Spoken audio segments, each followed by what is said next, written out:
Hey everybody, Matt Michaels here with Sin City Steve on the Vegas Badboyz of podcasting.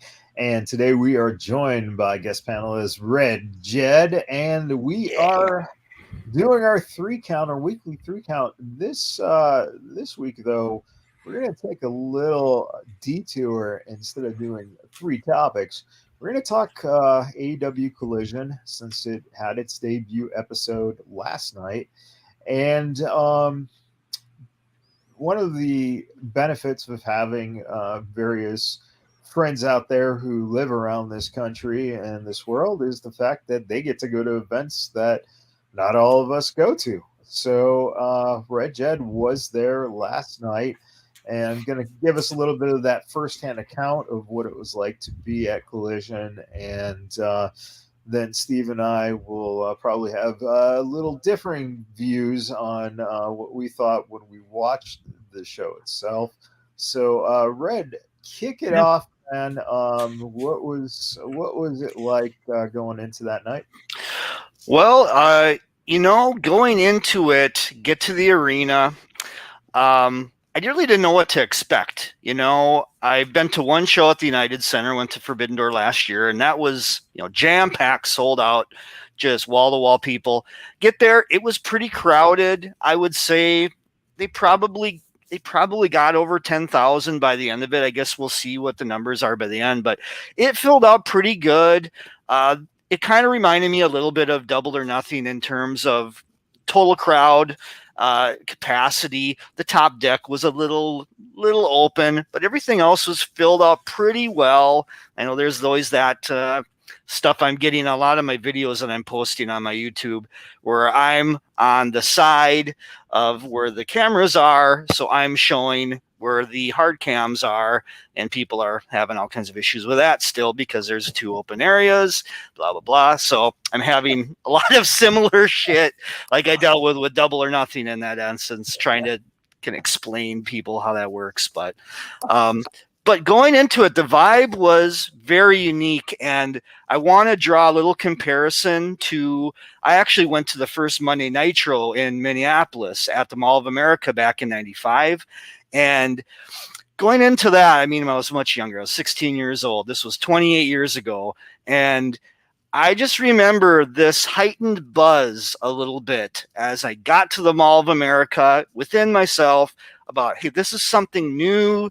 This is like kind of an exciting shift for the company. At the time, WCW was way in a different place. They got Nitro, and it heightened their aesthetic, their looks, what people thought of them. They finally moved into a live format of a show and things like that. It really took them to the next step. Yeah, let's be honest though, you were 16, so really the excitement was going to a mall. Yeah, I had never been to the Mall of America, so that was a whole other thing too. Yeah, I had just got my driver's license, so I was like, oh my god, this is gonna be so cool. I'm going to the fucking Mall of America. Fucking wrestling's there. I can't believe it. Hogan's going to be there. Sting's going to be there. Flair's going to be there. So it was like a multi-layered effect for me. We are now dating ourselves. Right. Right. So, in comparison, this was a much larger environment and stuff like that. But you still had this buzz of like, you don't know what to expect, just similar to that first Nitro. I really didn't know what to expect. We had a couple matches announced ahead of time, but it was kind of like you're going into it blind. You really don't know what it's going to be like. Get into the arena then last night, and I just like the stage was just incredible. That first look at the stage. They did do some Ring of Honor before Collision started. That's one thing I'll have to talk about maybe later on in this rant, but the Ring of Honor effect needs to be structured differently with these tapings, I feel like. There was, particularly after Collision, they taped more Ring of Honor, and it just not good. And those it wasn't just hard cam side at that point because there were a lot of fucking empty seats at that point. You know it. Similar to Vegas when they did Dynamite before Double or Nothing. Boy, after Collision ended, I'm not even kidding you, at least half the crowd left right away. And then match after match, as Ring of Honor taped, more people left because, frankly, with an exception of a few matches of Ring of Honor, there really wasn't much that was keeping people there. It was like squash match, and this match, it really didn't get developed much or anything like that. So, but as far as Collision went, I thought the buzz was there. The crowd, I love coming to Chicago. I'm from Minneapolis or Minnesota area. I love coming to Chicago because every fucking time I come here, the crowds are just elevated. They're hot. They're frenzied fans, very passionate. So I'm always guaranteed that every time I come here. And this was no exception last night. The crowd was fucking El Fuego for Punk. A few people I heard in the background, like when there was CM Punk chants, there'd be a CM Punk sucks. You know, there was a little bit of that, but it was so minimal.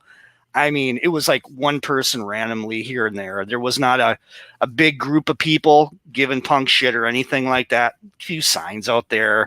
There was a CM Junk sign that a guy was waving around quite a bit and stuff. Well, but here's the first question on that, and this Yeah. is again, because of the fact that you were there. All right, so CM Punk, if he debuts in Austin, Texas, or San Antonio, or Florida, or something like that, what is the difference, do you think, between the crowd reaction in Chicago because of the fact that he is so beloved in his home city as compared to another city?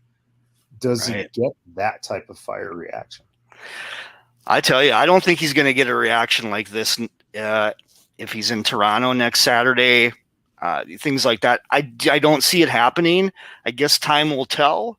I thought by the way the promo went that could lead to some more heel reactions outside of Chicago, because I felt like there was some of that. There was like, I felt like, I was telling Steve this last night too, I felt like he was kind of like leaning into a little bit to the cult of personality, we could call it a little bit, where he's kind of, he's kind of putting it out there, almost like a politician. I felt like he was coming across on that promo a little bit, where he was kissing the ass of the crowd over and over and over and over again, and saying some things on the side that were subtly kind of like, ooh, okay, you're kind of high and mighty a little bit, Punk. So I guess we'll see where it goes. But I don't see the crowds reacting like this next week or the week after. They're going to have a long Canadian run. So it's going to be interesting to see how the Canadian crowds take to him. I don't know. Time will tell. But, I mean, I don't think you can compare anywhere in the world to the reaction that Punk's going to get in the Chicago environment, period. He's Punk, man. He takes it to the next level of a hometown crowd. Like, for example, I went to a dispensary yesterday and I was wearing my Punk shirt, and like 5 people, hey, you going to the show tonight? I can't wait to see him again. So this was at a freaking dispensary, so. Well, yeah. And I'm sure that a lot of his fans do frequent the dispensary, even though he's straight edge. Right. Yeah, the irony of that. Since we're talking about Steve, what did you think about that promo, since it was the first, 15 minutes or so, roughly, of Collision? Oh shit, man! Talk about a scathing promo. I think that more than anything, what stood out to me is that he was absolutely unapologetic. He did plant seeds for a heel turn. He never claimed that he was in the wrong for anything that he did whatsoever. And not that I would expect him to, but immediately when, given the opportunity and mentioning that he'd like to issue an apology, he immediately deflected that to being an attack on, the locker room and the Bucks and the Elite. And it's definitely polarizing. It feels almost work territory at this point. Yeah, but I agree. I don't know. One thing that I did find funny was after I did pop for his David Zaslav reference. Yeah. And Yeah, that's good. the one Buck Punk and the counterfeit Bucks. Yeah, that made me laugh. And then immediately, of course, I have to go and check Twitter to see if the Bucks had anything to say. And of course, they said, if this was, I forget the exact year, but if this was X year, we would already have 10 years counterfeit ago. Bucks shirts on pro Yeah. wrestling teams. Yeah, this was 10 years ago. Yeah. So, I mean, it's almost work territory, but I don't know. I don't want to put that out there. But All In is August. Yeah. And then you got the anniversary of the Brawl Out at All Out, which just sets it up just fucking perfect. Do they just say fuck it and book that 6-man for Wembley? Yeah. Well, as long as Punk is willing to do business, as long as it is a work, then yeah, sure, you do that, because that would make the most sense. Yes. Right. Why wouldn't you capitalize on that? But one of the things that I did learn is that Punk must have a 20-inch dick, because he could sure suck his own cock. Oh, absolutely. Yeah, man. He was, like I said, like a politician, like putting himself over like a motherfucker. Yeah, and sometimes I wonder if this guy for 7 years sat at home and just looked at the mirror and just cut promos to himself about how great he is. Oh, of course. Yeah. Of course he did, man. The phrase gets thrown around a lot that someone's a mark for their own gimmick. There you go. There you go. Right there. There you go. Yeah, I mean, truly. Love him or hate him, he is who he is. And I tell you, after Collision went off the air, him and FTR were in the ring cutting a promo, and he just did a complete 180. There was no heel tendencies at all. He got a fan in the ring that was going through chemotherapy. That was he was carrying a LGBTQ sign for equal rights. All work. He just went all in on it, talked about trans rights, and he was going all the way non-heel, and the crowd loved it every second of it. So, well, and that goes to show again, the one thing is that he knows the home city. Right. I mean, growing up, the truth of the matter is that Punk and I are only a couple years apart. I'm only a few years older than he is. And so I grew up in the same era he grew up in Chicago. Know a lot of the same people and a lot of the same, experiences. And it's the easiest city in the world to, like New York is a harsh city, right? Everyone who lives in New York, they love New York, but get them to really gush over New York and they won't. LA, God, no one's going to say they really love LA. It'll take someone 20 minutes in LA to just get the words out, because it takes forever for everything there. But in Chicago, if you come across someone from Chicago and you say you're from that city, they start talking to you as if they know you, which is quite fucking annoying, by the way. Because they expect that you know everything that they're talking about, like you've lived it.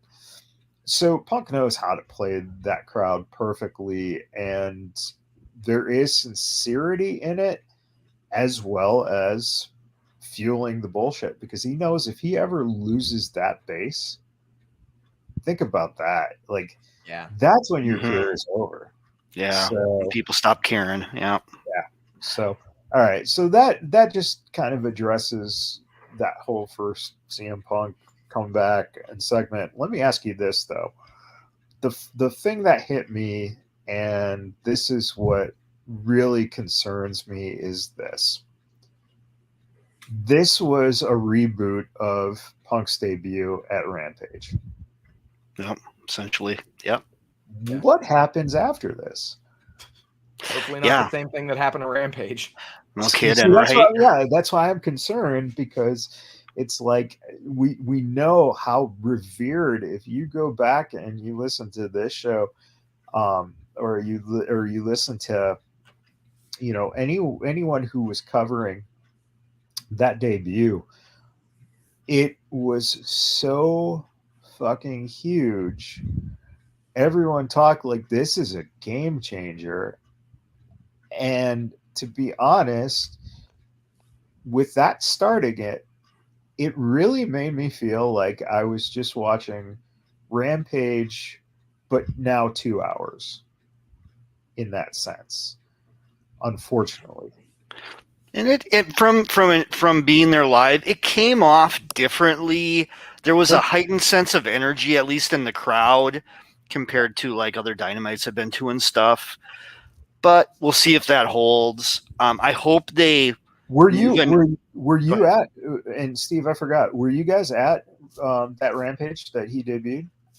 No, I was in Vegas actually at the time. What was going on? We were doing something else. Yeah, I think there was an Impact pay-per-view that weekend. Something was going on here then. Yeah, and we watched it on TV, but yeah, the pop on TV was crazy. I can only imagine how the reaction and everything was for Punk Live though.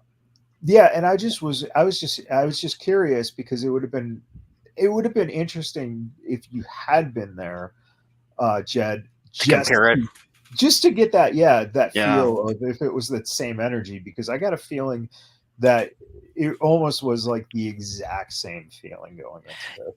Yeah, I could. There was people around me that were talking about they were here the first time, and as people were kind of scattering out after the show, there was a lot of conversation I overheard in that. Oh, this was just as cool as Rampage when we were here. This just felt like it, similar to that. So yeah, for sure. So so moving on then from Punk onward, what did you find throughout that show that was something that, things that stood out to you for that experience of being there? Yeah. Well, it had that kind of, there was no surprise appearances. That would be the one thing that really I thought was missing, if I could be critical about the show.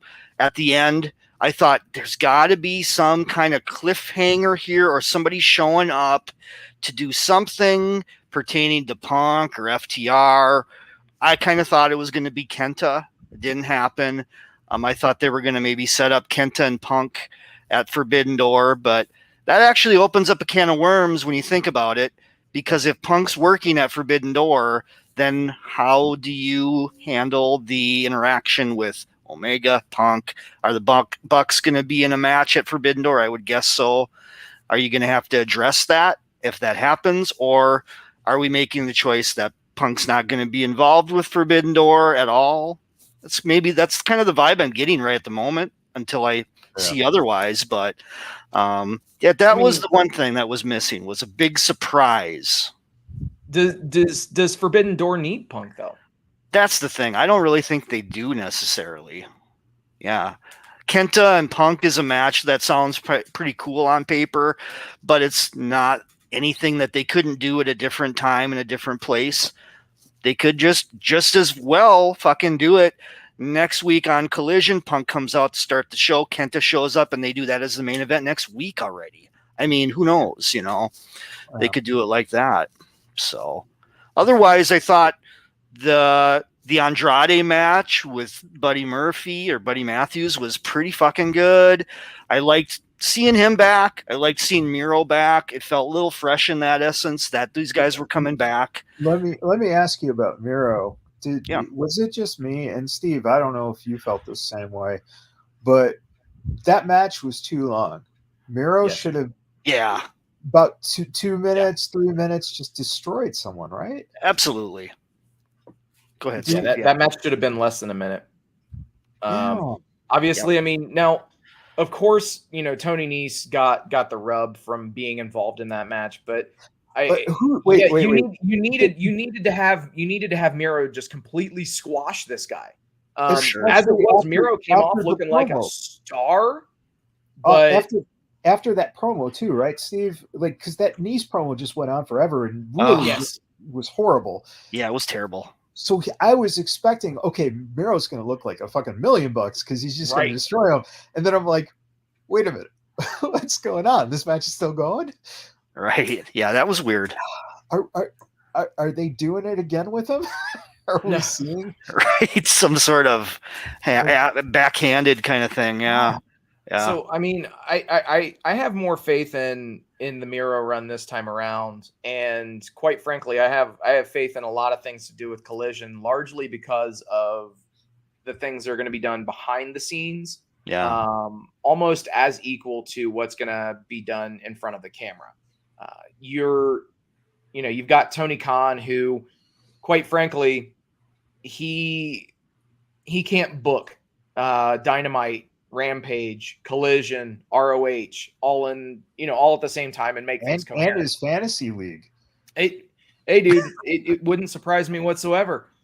But the fact that they are building a creative team for Collision made up of Bryan Danielson, Dax Harwood, and Chris Hero, that gives me a lot of optimism, to say the least. Yeah, I think long term there's a lot of potential there where you have these guys working in creative and kind of building the blocks that need to be built in this direction for this brand or a sub brand, whatever you want to call it, with Collision. So in looking at what was presented last night, one of the things that I was that has my head scratching right now is you have Taya, you bring in Taya, you have her lose to Jade, then you have her now apparently the contender for the title with Statlander. Yeah, it's weird. Yeah, it's a weird take. I agree. And it's not like we debuted someone in her that, like, if you were going to have Jade lose the title, why didn't she lose it to Taya? And then Taya ditches the title to Statlander when she's back. That would explain the turn also. Yeah. I don't know. And if I'm not mistaken, then we had no Thunder Rosa, right? Yeah, nothing, no promo, nothing. I don't know if Thunder is cleared for in ring, but yeah, a promo or a vignette, even a vignette, something. Right. If you're going to tease us with showing her going into Khan's office, then what?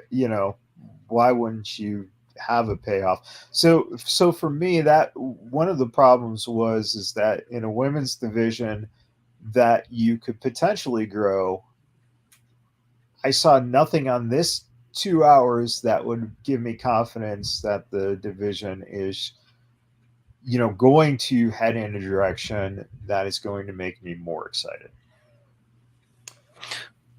I did like the women's tag. I will say that much. I thought it was well done. I thought good on them for giving Sky Blue a big win in Chicago coming off of that match she had, which I thought she looked pretty damn good in as well. I don't know if they're going to go back to that well and have her do another match for the women's title with Toni Storm, or if they're going to go somewhere completely different, maybe shifting over to the Ring of Honor brand and do another match. She had a match with Athena that was decent before. They could go back to that. I don't know. Hard to say, but I'm kind of with you though, Michaels, that the division needs a little bit of a shaking up. I mean, this has been a thing with AEW's women's division for a long time. Day one. Damn near day one. There's, outside of the initial Britt Baker title run, things have been in disarray. And quite frankly, even during the initial Britt Baker run, it was still okay, who's going to challenge, because there's not a coherent division, Yeah. So I think that, unfortunately, just like how Impact Wrestling, no matter what, always has an amazing women's division. Yep. I hope that AEW can get things figured out and that they're not saddled with always having a mediocre women's division. Yeah. And if it takes them getting a team of creative minds to focus on it, do it, you know? But that's the interesting dilemma here, because didn't they bring in Angelina Love? Wasn't it? That's right. Madison Rain. Madison Rain. Yeah, they brought in her that's right. to be a coach. That's right. Yeah. So it's like that's what's kind of mind-boggling to me, is the fact that we're here almost 4 years later. Yep. And we're saying the same thing that, was said back then, and arguably they have more talent now. Yep. Initially the women's division was very thin, and now you have more talent. But what's really interesting to me is that even with more talent, it seems like, maybe even more so than the guys, that there might be bigger egos. Maybe, yeah. I don't know what the deal is. Yeah, how do you juggle all, because now, with the guys it's a little different, because it's just such a bigger roster, right? But the women, you're talking a smaller pool, but you're talking Saraya, you're talking Toni Storm, you're talking Jamie Hayter, you're talking Britt, you're talking, Ruby, you're talking Athena, why Athena is not your head trainer, and I think they should move her out of Ring of Honor too. Yeah. I mean, she's been having great matches in Ring of Honor, which is fantastic for that division. But man, she's so talented. She needs to be on Dynamite on a regular or TV. Collision, right? Yeah. Exposure. And I think so. You're seeing all these egos that it just might be hard, because you don't have, as much as he was what he was, as Mark Carrano was a person who was Vince to Carrano to the women. Mm-hmm. Do they have that structure? And again, with Tony, with Vince, if I say it, it goes. With Tony, it's if I say it and you hear it, and then you mix it in your brain and then put it back to Tony on how you see things, are you getting a totally different outcome? Yeah. So I mean, that's just in general. So it's just very interesting, because I thought just maybe it would be raised a little bit, especially if you were going to have more of that. We have, these people on this show, these people on this show type of feel. Mm-hmm. Why not feature, a little bit more, and take some of that light off of Rampage. Take that TBS title and put the TBS title on Collision. Why not? Yeah. Mm-hmm. Which brings me to another network title. All right, boys, have at this one. Oh man, that was the one eyesore I saw. The show was, I just don't see where they're gonna go with Christian and Luchasaurus as TNT champion. I don't know if it's both of them or what the dynamic is gonna be there, but and then you're really fucking around with Wardlow even more than you already have. I don't know what to make of it. I was shocked. I did not see that title change happening going into it. I thought, if anything, it'd be a blow off of the program finally, and we'd be able to move the fuck on from it.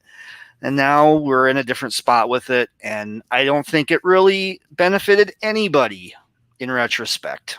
Was Luchasaurus ready for was he developed enough for a TNT title run? No. Hell no. Well, let's be honest. At this point, you don't have to be developed at all for a TNT title. Apparently not. Dude, it's crazy.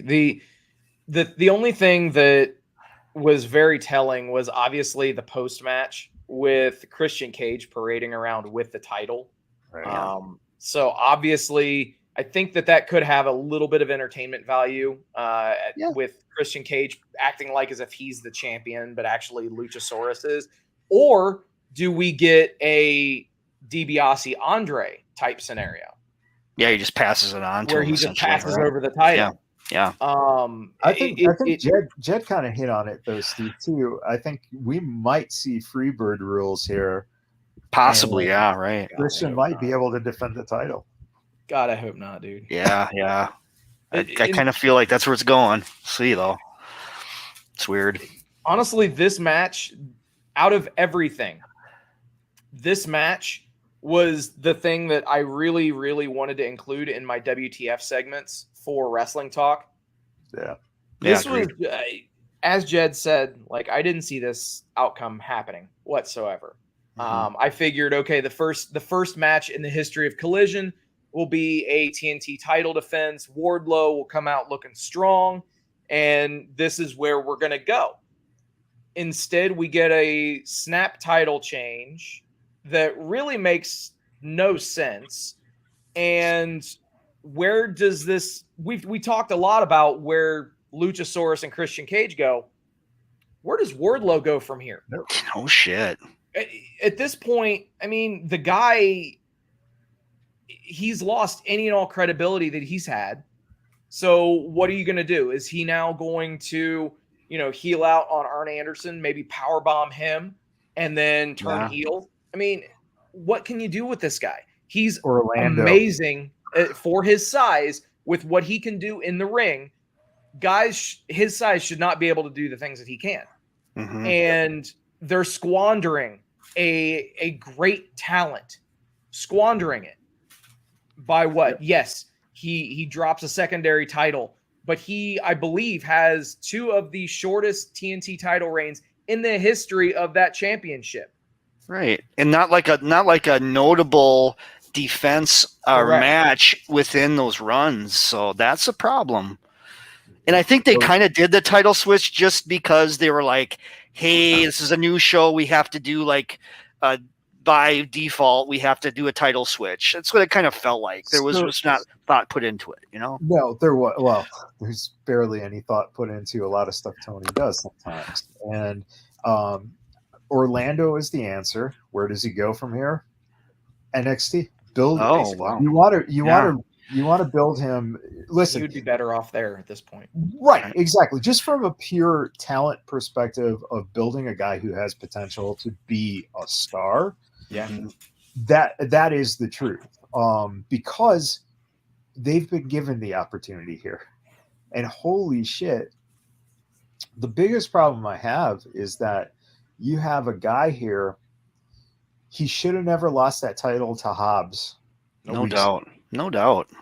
Then he gets the title back out of a quick change, and now you have him dump right away. You didn't even let the feud build. No, you just it's weird. So I have a huge problem with this, and I think you said it very well, Jed. Is that okay? New show, or Steve, if you said it, the title change. You have a title change. I think that's a great idea. I also think that you don't put it as your first match. You put it in that that break, right? Because obviously Punk was going to be in the main event, or else he would have stayed home. So, so my problem is this: that North American title, or whatever the hell they call it, the one the international title. International title, whatever it is. That is a belt that right now, as it stands, Orange Cassidy is not going to be your heavyweight champion. All right. So, and the TNT belt to me is like a TV title, right? Basically. That's not your next heavyweight champion. So use that international title to be the person who's poised and has the bigger shot at becoming a champion in your company, your world champion in your company, within the next year or so, right? So I think that is what they should have done. They should have been building a match where Orange loses that belt. Yes. Yeah, for sure, man. It's been a while. It's time. He's had a great run. I'll give him that. He's had a fantastic run with it, but we're running out of options with it. The other thing too that I would mention is, they've been teasing that he's been getting weaker week to week to week. And I legit thought that, you would have Orange Cassidy defending the championship. He was in the promotional, all the promotional graphics and ads and everything for Collision. Right. So I definitely thought that he would be defending the title. And quite frankly, that this would have been the title change. I think we're all in agreement on that type of situation. Yeah. The other babyface heel dichotomy throughout the rest of this show, if Wardlow would have retained this championship, then you would have had to have changed one of the other finishes, because every other match the babyface fucking won. Right. And you have to have a little bit of balance somewhere. God knows Punk and FTR aren't going to lose in Chicago. And then Sky Blue and Willow, get beat again. Yeah. I kind of see it. So the question, I'll throw it in the thinking. I'll try to put my mind in that set, and that is, technically, I think Taya is a heel at this point. Yeah.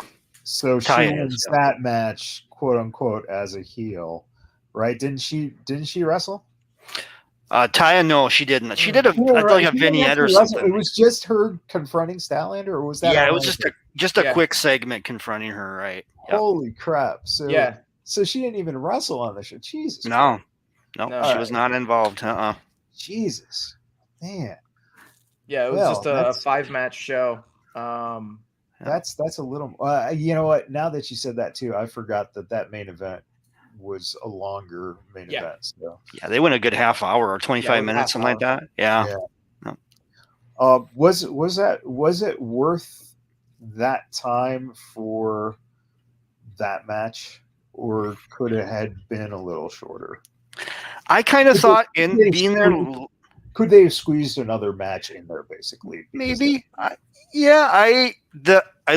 like in that main event, I loved the interactions with Joe and Punk. I thought that was a strong point that they kept running back to a little bit, but I do think they could have maybe like a 17-minute match or something like that instead of a 26-minute match. And you could have maybe put something in that last segment before the main event to kind of fill it out a little more. Possibly, yeah. And just to give, a little more flavor taste, I think, too, because again, if you take that time of that main event and the time of Punk's promo, it literally is a half of show. It is. No doubt. It's Phil Brooks's fucking egocentric fucking circus. It's just kind of mind-boggling that someone has that kind of power where they can basically just have this whole thing just be around them, and everyone's catering to them now. Yeah, I wonder if that's going to be like a thing every week with Collision, where we're going to start with a Punk promo, and then we're going to have like a main event involving Punk in most cases. I don't know. I guess time will tell. Time will tell. Jed, fuck you for mentioning that, because now that's been mentioned and it's going to happen now. Right. I mean, you got other guys on the team. You got Danielson, you got others that should be able to filter through that stuff a little bit.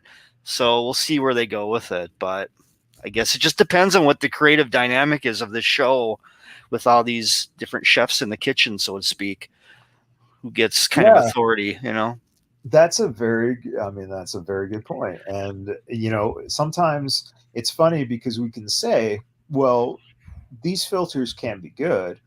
But then again, one of the points that I think that gets missed a lot is that the guys that were in the WWE who were under Vince, as much as they were yes men, they were also guys like Pat Patterson, right?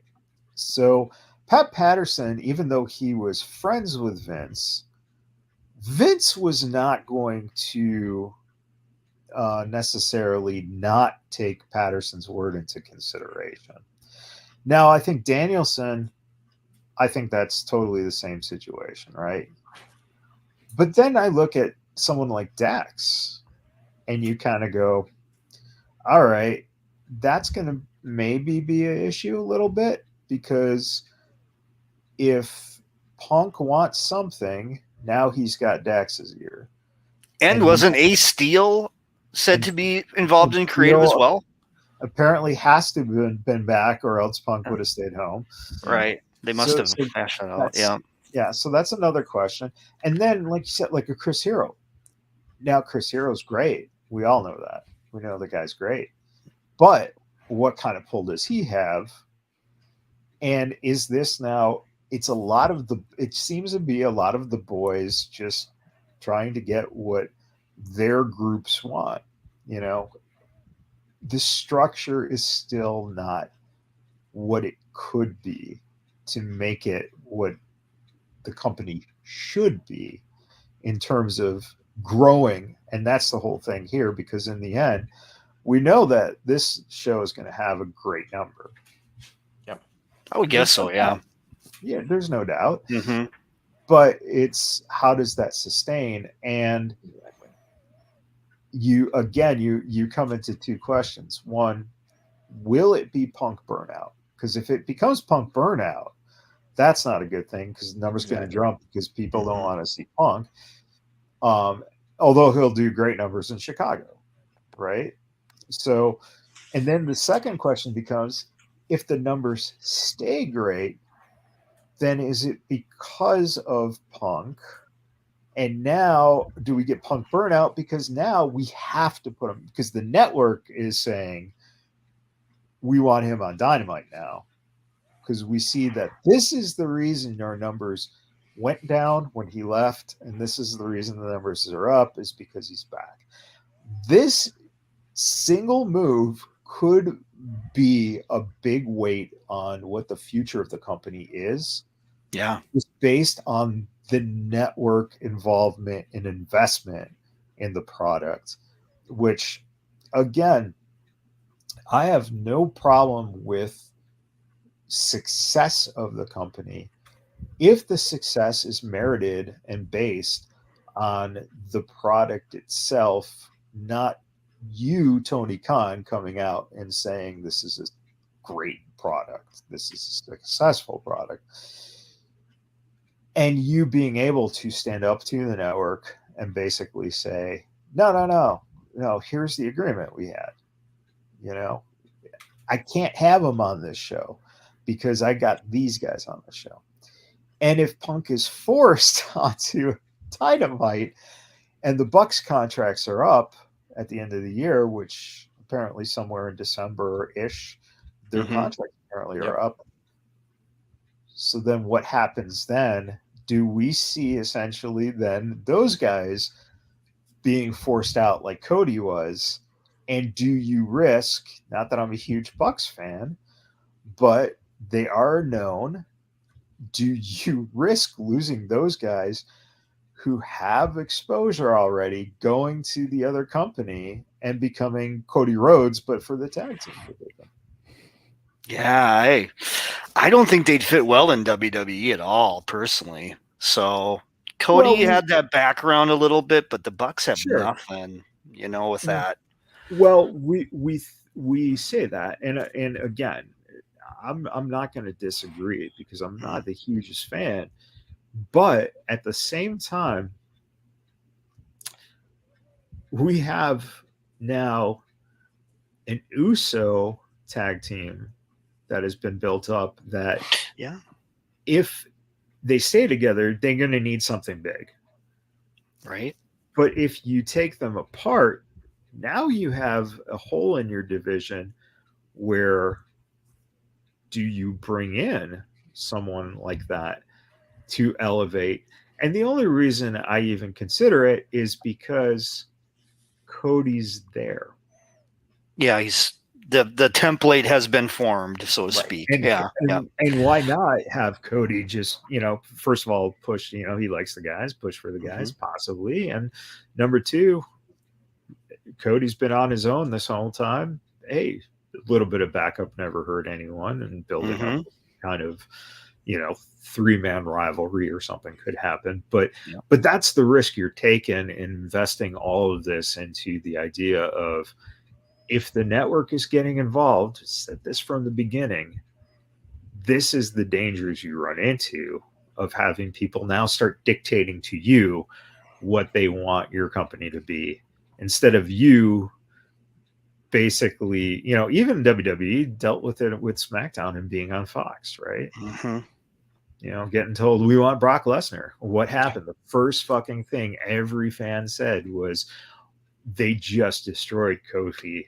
in one instance. And it was, and quite frankly, he never really recovered. Never. Yeah, he never did. Yeah. Yeah, he's like Big E. He basically got put out with a neck injury, essentially, because something careless was done that wasn't intentional. Right. But you couldn't control the circumstances. It just happened. And this is what networks do. And we know this from, again, WCW and the history of, ego versus network. Network always going to win. Always. Yeah. So, all right.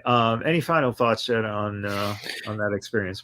It was definitely, I left feeling like, hey, this was a solid first start. There's a lot of things that maybe question marks going into the future with things. But I thought it was a solid first debut episode. It felt a freshness to it that was maybe aesthetically. I haven't watched the broadcast yet, but I'm curious on how it's going to feel watching it on TV versus Dynamite production wise. Just the commentary from everything I've heard sounds like it was a nice change of pace. Was that right, Steve? You had said Absolutely. that too. Yep. Yeah. The commentary, I liked having a 2-man booth. Unfortunately, JR fell and blacked out his eye and messed himself up pretty badly earlier on in the same day. And still, commentated on the main event. Honestly, I think that less would have been more at the commentary table. I think Kevin Kelly and Nigel McGuinness were great. The only exception being that Kevin Kelly, for the life of him, could not pronounce Andrade El Idolo's name. He referred to him as Andre El Idiolo at least 3 or 4 times. Wow. Which was very unlike him. Kevin Kelly is arguably one of the best voices in all of professional wrestling. So Steve, hopefully it was just an off night or an off segment for him in a match that was fucking amazing, by the way. We haven't talked about it much. Andrade and Buddy Matthews had a fucking banger of a match. Probably one of the best matches I've seen at least all week. Yeah. And it should have been the opener of Collision. Agreed. After the Punk promo. That would have been a hot way to start it out. I loved how they were using their significant others' finishes at the end. Yes. People around me were getting a hoot out of that, man. We were all like, oh my God, holy shit, they're fucking going there. So that was fun. Steve, you brought up a very good point about the broadcasting. And I think that this is one of my biggest problems. I've always said, this is a company that said, we're going to give opportunities to those people who don't get those opportunities, right? So why have they not fucking created, and I'm not talking Excalibur because Excalibur is not worth a shit in terms of being a real play-by-play guy. Get a young, hungry play-by-play guy in there. Develop your next, Joey Styles was associated at ECW. Where's your fucking Joey Styles in this company? You've relied on Shivani and Ross. And I was telling someone, if you keep relying on Shivani and Ross and Sting and Arn and all those types of guys, you're going to have more tribute shows because all of them are going to be dying around the same time. You know what I'm saying? Like, that's the thing. You have all these older people in the mix when your whole point was, we're going to give this youth a push. That's what I think they're missing. Connect with that button, and you separate yourself from WWE. Hit that youth button. Hit that button where people go, that's my voice of the generation. Right now, the problem is you're using the voice of the old generation, and he's, I don't know how he tripped and blacked his eye out, but we know, there could be a couple reasons, and that's unfortunately what happens with age. Same with Shivani, man. Shivani, no matter how much hair color for men you use, and how many ear piercings you're going to get, you're not getting any younger.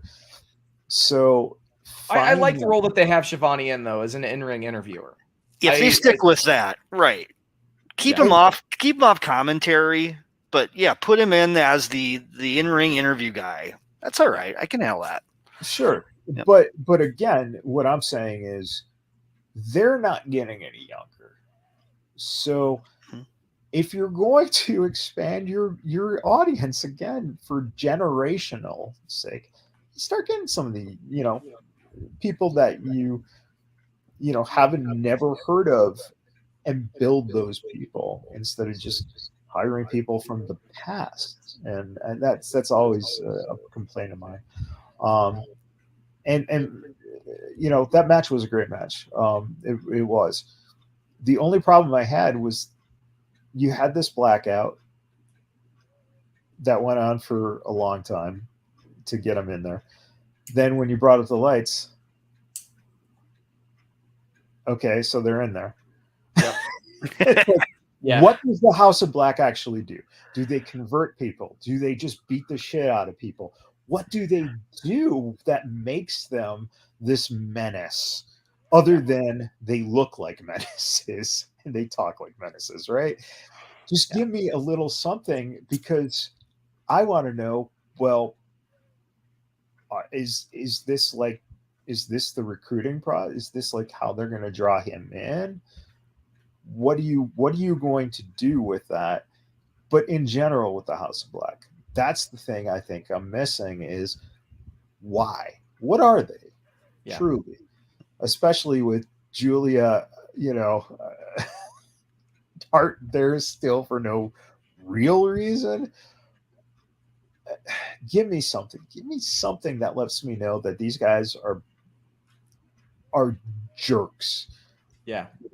Or evil. Maybe we're working toward a Malachi Black and Andrade match. Unfortunately, I think that we're probably going to end up getting is a House of Black versus LFI trios match. Probably. But I really hope that we do. I didn't even think about this being a sort of an initiation or like them, trying to bring in Andrade. If they go that route, Michaels, I'll give you credit, because that actually would be awesome.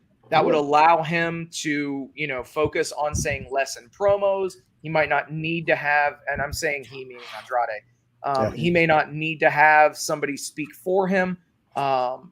So I didn't even think about that, but that's actually really compelling. Thank you for bringing that up. Yeah, I wonder where they're going to go with that. I'm intrigued for sure. So, but yeah, I agree. They need to give more meat to the bone with the House of Black.